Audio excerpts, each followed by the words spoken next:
Do you believe the rules are likely to change before implementation based on your recent discussions with regulators? And what do you think they will look like at the end? Oh, they'll definitely change. I mean, they put out an extended comment period, which got extended further.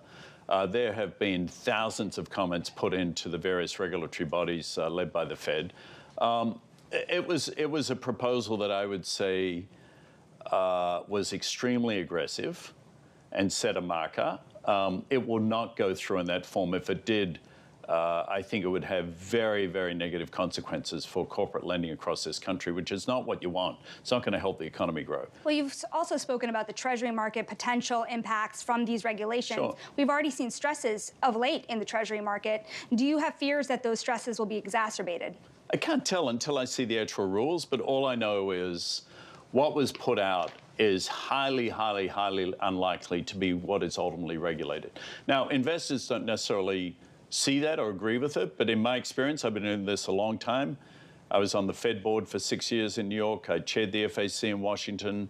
I think this is a highly aggressive proposal that will be materially wound back when it finally becomes law or regulation. Now, there has been tighter capital rules proposed under the Biden administration. There's also been a lot of regulatory actions taken against banks. If the Republicans take the White House in 2024, whether it's Donald Trump or another contender, do you expect that this tighter regulatory environment will just fully unwind? It's too hard to predict. I think we're in, you see pendulums swing, and we swung to lighter regulation to, I think, an excessive proposal. I think it'll swing back.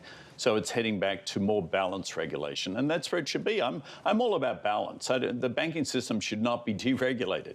That would be a nightmare. On the other hand, if you overregulate and you require capital standards that are so high that the banks are uninvestable, they can't grow. That doesn't serve communities well. You need prosperous, thriving banks to provide lending products for small businesses and consumers. You know, to the extent we're less than a year away from a spate of bank failures, to the extent that there are still fragilities in the financial system, what are they? I don't think there were a spate of failures, honestly. I think there were 3 banks that got it wrong.